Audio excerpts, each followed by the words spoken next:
Hello, good morning children's. मैं अंजू कुमारी, आपकी GK teacher. और आज हम और आप कुछ इंटरेस्टिंग पढ़ते हैं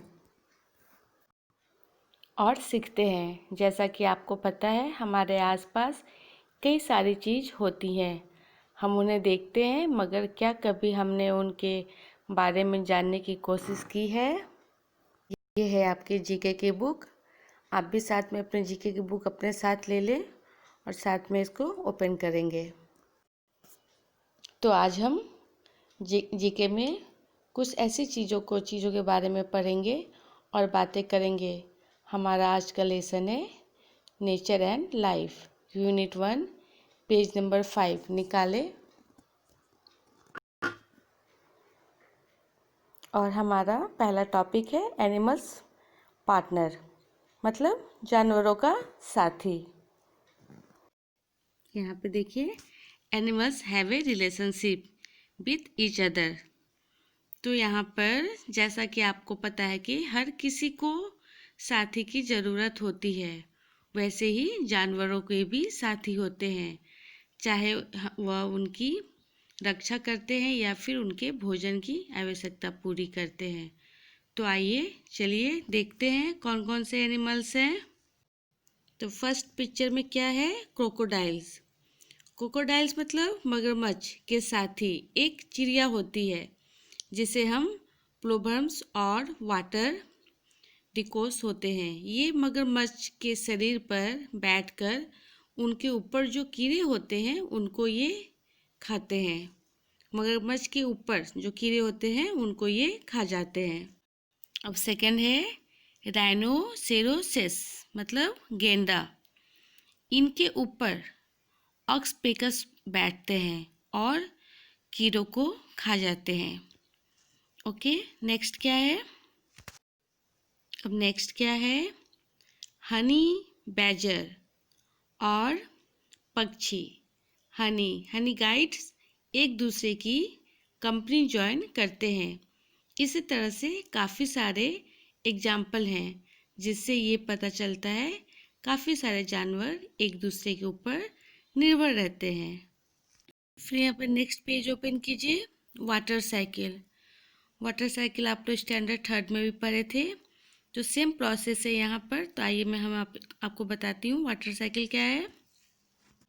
वाटर साइकिल यानी जल चक्र। जल चक्र जैसे कि नाम से ही मालूम चलता है कि जल की प्रक्रिया। ये प्रक्रिया 3 स्टेज में होती है। तो यहाँ पे देखिए, फर्स्ट में क्या है? इवोपोरेशन, वाष्पीकरण। मतलब सूर्य की गर्मी से झील, नदी आदि का पानी जो भी भाप बनकर हवा में मिल जाता है उसको क्या बोलते हैं? इवापोरेशन। सेकंड क्या है? कंडीशन, जल भाप ठंडा हो जाता है तो वो लिक्विड में बदलकर बादल का निर्माण करता है। थर्ड क्या है? प्रिसिपिटेशन।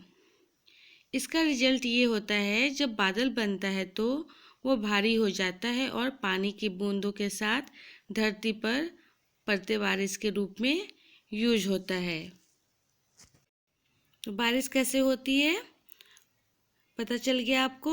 और बच्चों, क्या आपको ये पता है कि पानी 2 एलिमेंट्स यानी हाइड्रोजन और ऑक्सीजन से बनता है, जिसका रासायनिक नाम होता है H2O।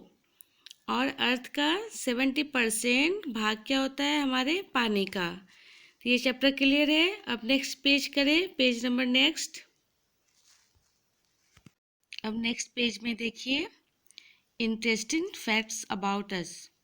There are several types of animals around us. All the animals have a specific quality which make them different to each other. तो यहाँ पे ध्यान से सुनिए। हमारे आसपास कई जानवर हमें एक दूसरे वे सभी अपने खास क्वालिटी की वजह से एक दूसरे से अलग अलग दिखते हैं। तो आइए जानते हैं। फर्स्ट क्या है? बर्ड अपने घोंसलों में नहीं सोती है, वो वहाँ कभी कभी आराम करती है, पर उनके सोने की जगह कहीं और होती है। सेकंड क्या है? मच्छर नीले रंग की तरफ ज़्यादा आकर्षित होते हैं किसी अन्य कलर की तुलना में। अब थर्ड में क्या है, नॉर्थ अमेरिका में अगर काली बिल्ली अगर रास्ता काटे तो बैड लक, और अगर लैंडम में काली बिल्ली रास्ता काटे तो गुड लक माना जाता है।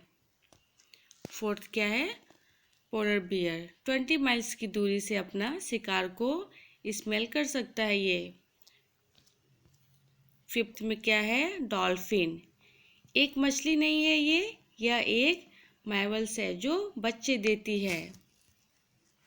नेक्स्ट पेज ओपन करेंगे, यहाँ पर देखिए क्या है, द रिकॉर्ड। यहाँ पर क्या है, आओ बच्चों जानवरों के कुछ रिकॉर्ड्स देखते हैं। कुछ जानवर काफ़ी एडवेंचर और डेंजरस होते हैं। दुनिया की सबसे बड़ी छिपकली कोमोडोन डेंजरस है, ये जनरली 3 मीटर तक की होती है पर ये 9 मीटर तक बढ़ती है। उसके बाद सेकंड में क्या है, जहरीली सांप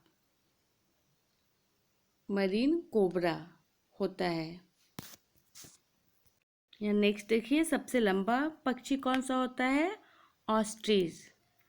फिर उसके बाद क्या है, ब्लू व्हेल सबसे बड़ी मार्बल्स है। फिर क्या है, एलिफेंट। एलिफेंट धरती पर पाया जाने वाला सबसे बड़ा जानवर है। उसके बाद क्या है, चीता सबसे तेज दौड़ने वाला जानवर कौन सा है, तो चीता। फिर उसके बाद क्या आता है, जिराफ सबसे लंबा जानवर। सबसे लंबा जानवर कौन सा है, तो जिराफ है। फिर उसके बाद है एनाकोंडा सबसे लंबा सांप है। सबसे लंबा सांप कौन सा है, एनाकोंडा। सो बच्चों आया मजा इसे पढ़कर, ऐसे ही कई इंटरेस्टिंग जानवरों की दुनिया है। अब नेक्स्ट पेज ओपन कीजिए, टीथ केयर। अब उसके बाद नेक्स्ट पेज किया आपने, यहाँ पे क्या है, टीथ केयर। हमें टीथ की देखभाल कैसे हम करते हैं, तो ह्यूमन बॉडीज एक वंडरफुल मशीन है जिसमें दांतों का रूल बहुत इम्पॉर्टेंट है। सो इनकी देखभाल भी काफ़ी ज़रूरी है। आइए जानते हैं हम अपने दांतों की देखभाल कैसे करें। हमें अपने दांतों को दिन में 2 बार ब्रश करना ही चाहिए। हमें अपने दांतों को अच्छी तरह से ब्रश करना चाहिए। हमें कच्ची सब्जियां और फल खाने चाहिए जैसे सेब, गाजर, मूली।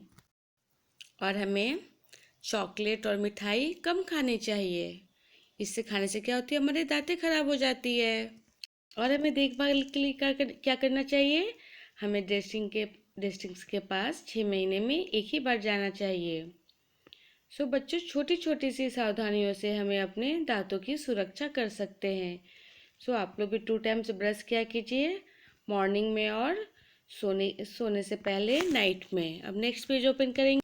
अब यहाँ पे देखिए नेक्स्ट पेज में क्या है, नेचुरल। देखिए सारी चीज़ें यहाँ पर।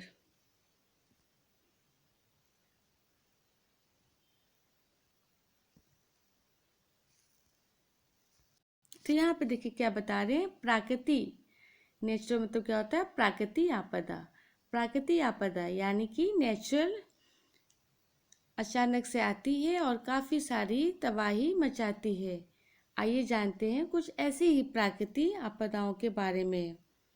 अर्थक्वेक भूकंप, धरती पे आया कंपन अर्थक्वेक कहलाता है। वॉल्केनो मतलब ज्वालामुखी, पृथ्वी के अंदर का लावा बाहर आता है जो ज्वालामुखी कहलाता है। उसके बाद क्या है, फ्लड। फ्लड मतलब बाढ़, पानी का ज़्यादा बहाव बाढ़ कहलाता है। क्या है, सुनामी। ये समुद्र की ऊंची लहरें सुनामी के रूप में आती है। फिर नेक्स्ट क्या है, लैंडस्लाइड। लैंडस्लाइड मतलब भूस्खलन, पहाड़ी इलाकों में जमीन खिसकती है उसे ही लैंडस्लाइड कहते हैं। फिर नेक्स्ट क्या है, साइक्लोन। हवा का सर्कुलर माउंटेन जब होता है तो साइक्लोन कहते हैं। देखिए फिर यहाँ पे है फॉरेस्ट फायर। फॉरेस्ट फायर जब जंगलों में आग लगती है तो उसे फॉरेस्ट फायर कहते हैं। यहाँ पे सारा हो गया। तो सो बच्चों, आई होप कि आप सबको काफ़ी मज़ा आया होगा। आपने कुछ नई नई बातें भी सीखी होंगी। और अब आपसे अगले क्लास में फिर से मुलाकात होगी। तब तक के लिए bye bye and take care.